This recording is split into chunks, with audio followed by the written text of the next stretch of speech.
But again, our topic tonight is what is evolution? And it's a very important topic. It seems like it was probably 1977, I believe. I was not present, of course, in the debate.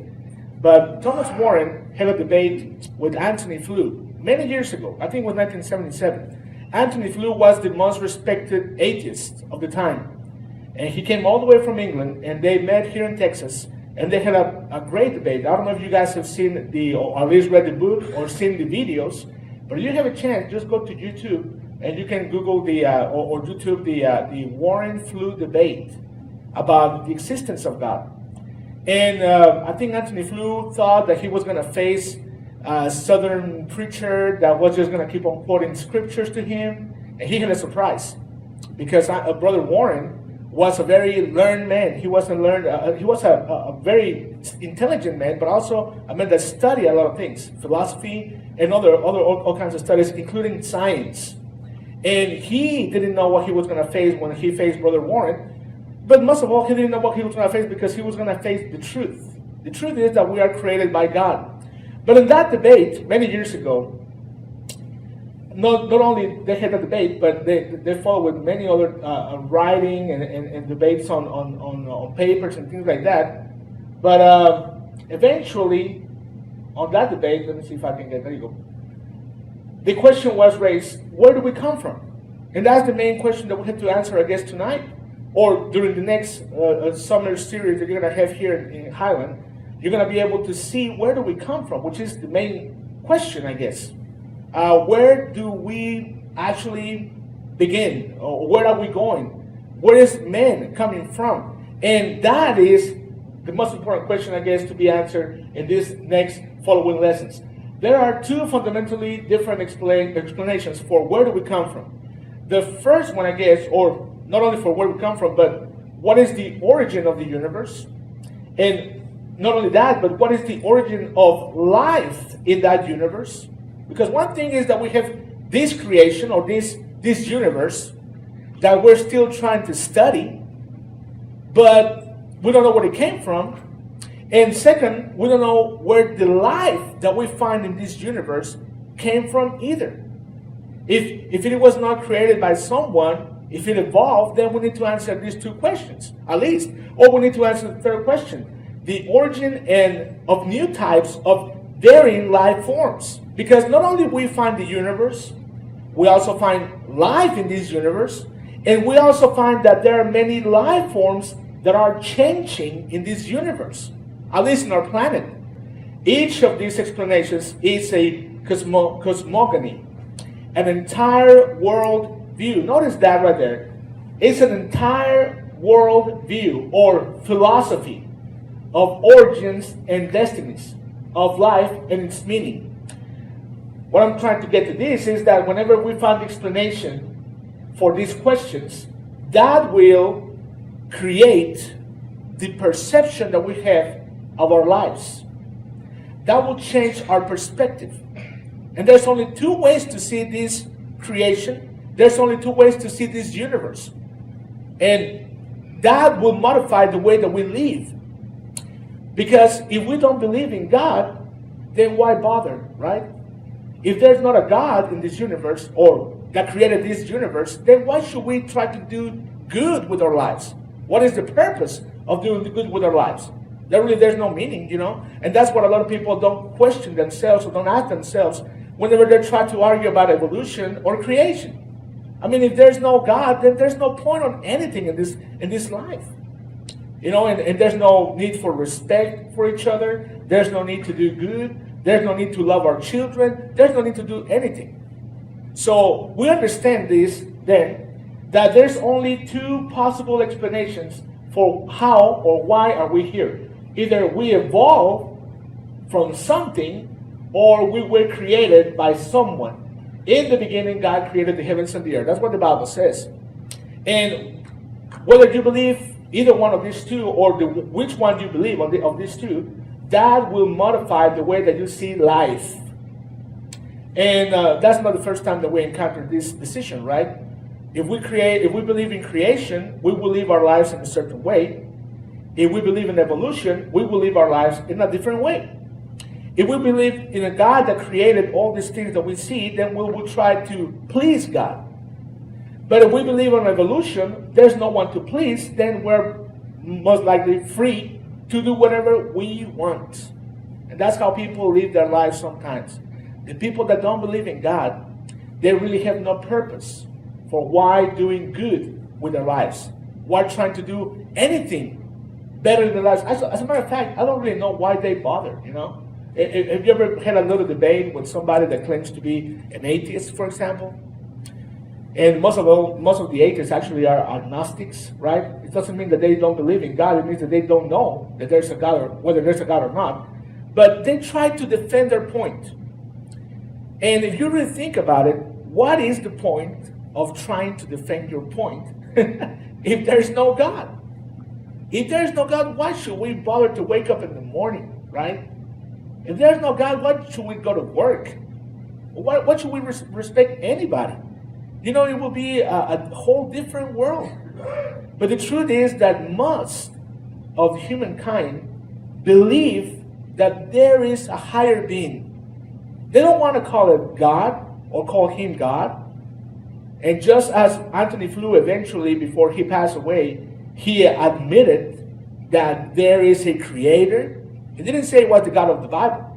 But that guy that had that debate with Thomas Warren, eventually, just a few years ago, before he passed away, I think it was like a year before he passed away, he admitted there was a creator.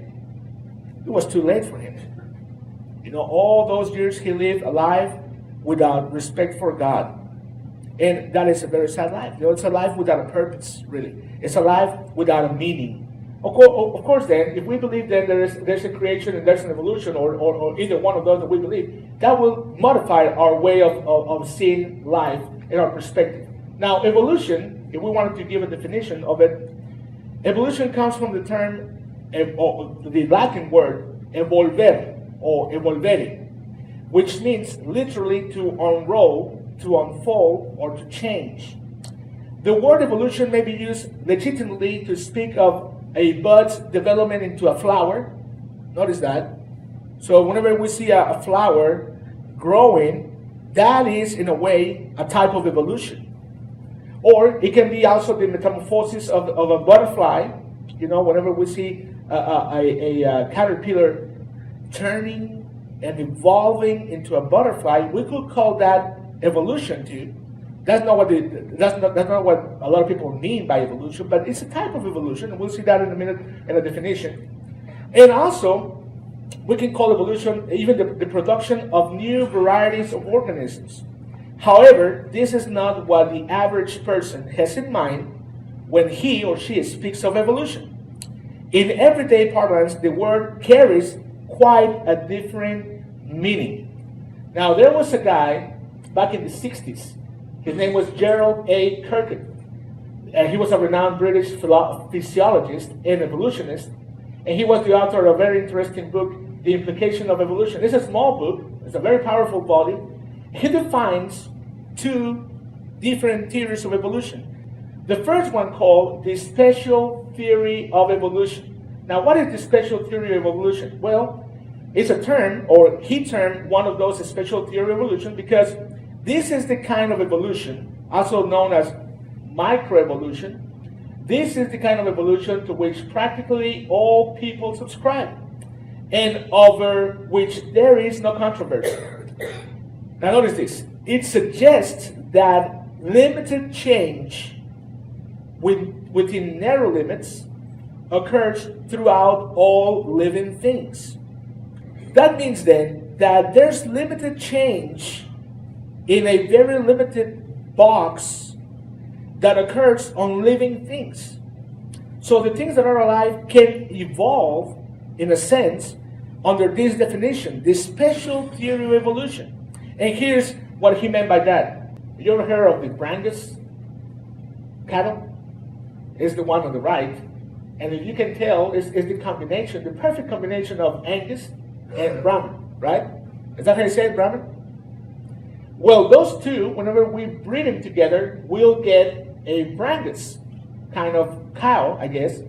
And, of course, it's, I guess, an improved type of cattle, right?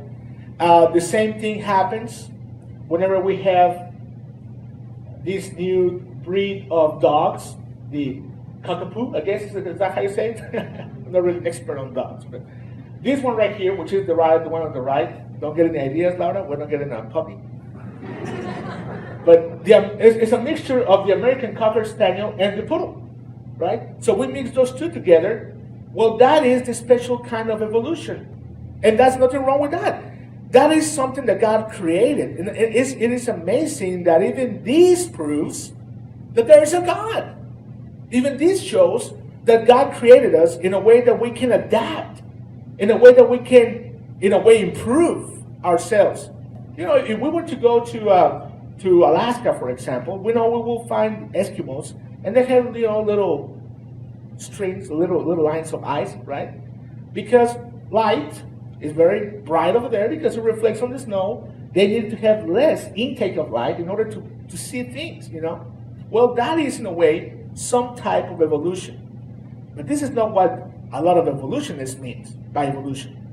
Now, so we understand that there's a special type of evolution or a special theory of evolution.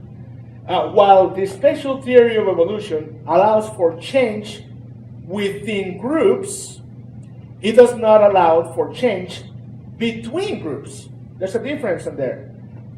Because a Brangus cow still is a cow, right? It didn't evolve into a different species. It's still the same type of animal. It's a cow. It's the same thing with a cockapoo dog. You know, it's a dog. And a rose, you know, it's still a rose. Have you ever seen, you know, those people that take care of cultivating roses, and they, how you say, what is the word? The word in Spanish is injertar. Whenever you cut a little piece of the stem, you know, and you place another one in there, and eventually that rose will have both information, genetic information, in order to create a new type of rose. There's people that dedicate a lot of time to create these new types of roses. Well, in a way, that is some type of evolution, but it's still the same rose. It's still a rose. It didn't evolve into a bird, you know. It didn't turn into a cat. We're still within the same type of species. And that's something that we need to remember at this point. We need to remember then, what is the definition of species? A species is often defined as the largest group of organisms. I don't know why that's so dark in there, but it's the largest group of organisms capable of interbreeding and producing fertile offspring. That's a very important definition. I meant to highlight that part because a species, by definition then, is a type of animal that can breed and can have fertile offspring. When we breed animals, by the way, we are not creating a new species. We're just creating a new breed, right? Let me show you this one right here. This is one of my favorite animals, probably my favorite animal. You ever watched Napoleon Dynamite? That was his favorite animal. You know, it was a liger. And when I heard that there was such a thing, I was like, no way. A liger? What is a liger? Is the mixture or the combination of a lion and a tiger. And they do exist. Did you know that these exist? No? Never heard of a liger? They do exist. It's genetically created in the lab. But guess what? This animal, which is a formidable, it's a huge cat, just to say the least, you know. That's a huge thing. You know, you see the girl in the back and you see that cub, I don't know what kind it is, but that thing is huge. They cannot survive on their own. If you were to set them free in the jungle, they will die. They cannot hunt because they're huge. And they cannot reproduce themselves. They are infertile, you know. They don't have the capability of have offspring. So that is not actually a new species. That is the mixture of two species. And if we were to look at the definition of this type of animal, it will be the same thing as looking at the definition of this type of animal, the mule, right? The mule is the mixture of, you want to call it the mixture of a horse and a donkey. And that's a very interesting animal.